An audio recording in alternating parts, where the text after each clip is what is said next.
Okay, this is now tarot lesson number 23, and I'd like to begin with a follow-up to the last one about reading for yourself when you pick cards for the answer and you'll read the answer, but then you begin to doubt, and then you pick other cards to confirm the first one and get a different story, and then you get confused.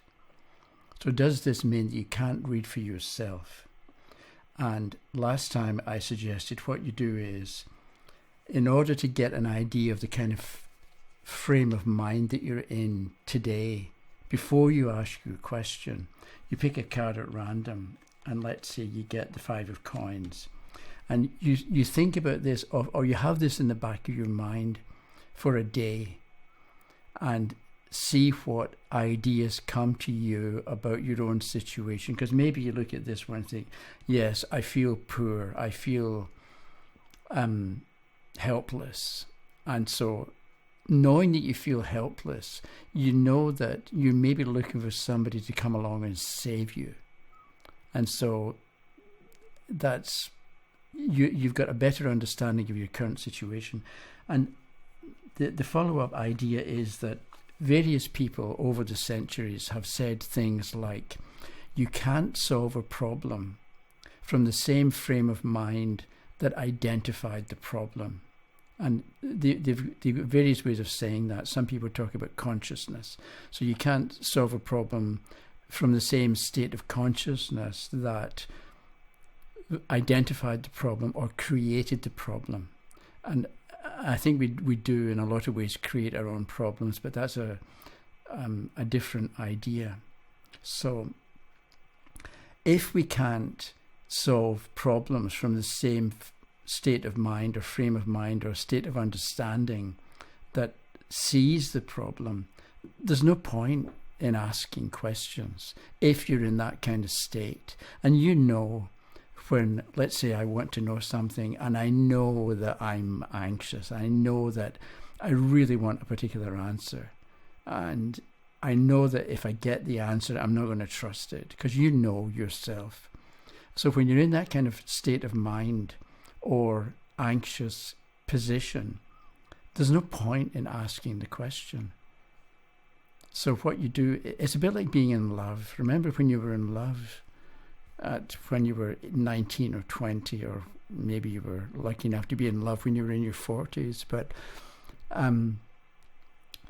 you know, when you're young and in love, and it's like you've got blinkers. Horses, when they won't go into a stall before a race, what they do is they put blinkers on so the horse can't see out the side of its eye. And so it's got like tunnel vision, which works because they're not distracted and they can get put into the stall so the race can begin. But when you're young and in love, you know, somebody says to you, you talk about your new love, and your friend says, are you sure you can trust that person?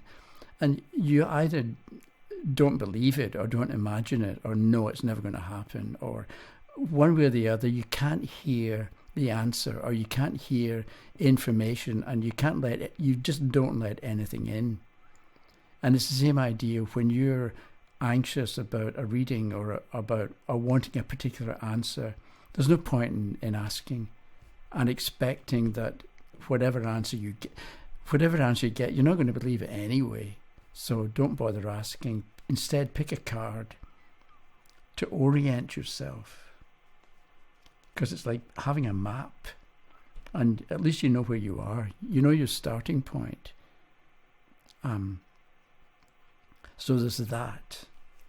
And then a kind of continuation. So this is a haiku written by somebody called, not in English, a Chusho. And it reads, what does it say? The moon in the water, broken and broken again, still it is there. Right? So if you've ever seen moonlight on water, you know that the shape of the moon is there and you can see the reflection, but if there's wind on the water, you get little waves and the image is broken up, right? So we've got moon in the water, broken and broken again. Still but still can mean when the water is smooth and still, then you can see the moon, and it's there. But still, in English, can also mean and yet. Right, so moon in the water, broken and broken again, and yet the moon is there. So we've got the idea from this haiku of the appearance of things broken and broken again, but the reality behind the appearance, that the moon is still there even if you can't see it, or even if it appears to be broken, it's still complete. So that is from a haiku. So what I'd like to suggest is that I've got 3 books here. This happens to be a book of haikus. And you open it and you see you've got quite a lot of white space, and you've got 3 haikus, but a lot of white space. So you've got 3 points of philosophy on this particular page. Whereas this happens to be a book of poetry published by a friend of my daughter. She's in Holland. The friend is in Holland. I'll try to remember to put a link to the website down below, only because she's making an effort. She's trying and she's publishing stuff, and it's poetry, and it may not be Goethe or Wordsworth or whatever, but it's still people expressing themselves and putting their ideas out there, which is a good thing. So Rebecca is the woman's name in Holland. So this is a book that she'd published recently by a woman, Sarah, who lives out in Colorado. But if you open it, this is a different kind of, there's a book of poetry, a poem, but most of it's been redacted. So you've got some information, but you've also got a lot of stuff that you can't know, or that you're not supposed to know. Whereas there's a small one there where you've got just a few words. Whereas, by contrast, this is an astrology book by Vivian Robson, and it's full of text. There's tons of information on this particular page. So what I'm going to suggest, or the reason I was doing all that, is because, so we've got here, this is a 4th book, and the book is the tarot.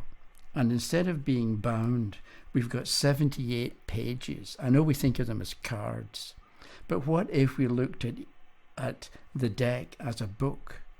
And it's like we can reorganize the pages, and we can have different pages in combination, and the page can be upright or reversed.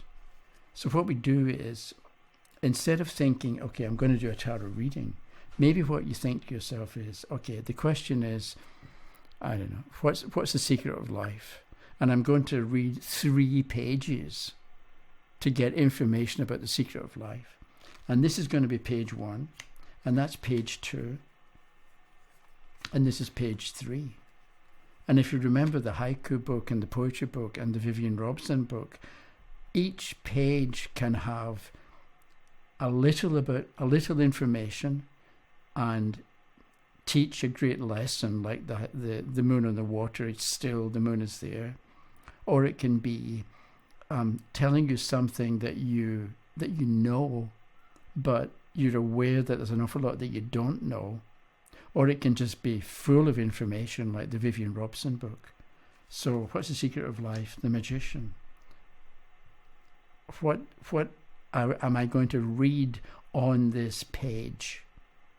Right, so we're forgetting about the tarot and readings and pressure and anything like that. We're just looking at a page in a book, and that's the page. It's not the Page of Cups, but it's the magician. So the secret of life is we're in life to create, to make magic, to understand magic, to do magic, because it's a magician. What else is the secret of life? The 3 of Swords reversed. Does that mean to suffer or to not suffer? Because the 3 of Swords is upside down. To look at pain, sorrow and suffering and understand it's really nothing. It's nothing masquerading as something, you might say. Or it's something you have to go through. Maybe you have to go through this to get to this. You have to go through... I don't believe that. I don't think you have to go through... You don't have to go through sorrow to get to creativity. But lots of people do. I don't really see any point but that's different. Okay, and the first one I get, the star reversed. So maybe what we do is, what's the secret of life, the purpose of life? To be disappointed and sorrowful so that you can, or maybe you've got three different, in spite of not knowing much, and in spite of being hurt, you just keep going. You're number one here. You have to be, maybe you put yourself first. Okay, I'm rambling here about these three cards, partly because I don't really know what the question is, and it would take, the other thing is it would take time, I think, if this were a serious question, and I picked these three cards, I would not take 20 seconds and try and give you an answer.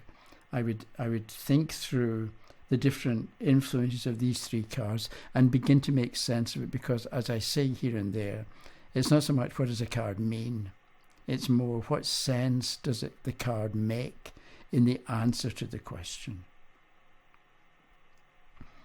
Okay, so I think that's me for today. Neophyte asked a question, and I'll probably try and do something about that next time. But I don't quite know what to say about that. So there we go. Today is Friday, Saturday, Sunday. I'll be back on Monday. So thank you for watching, and have a good day, afternoon, evening. Okay, bye-bye.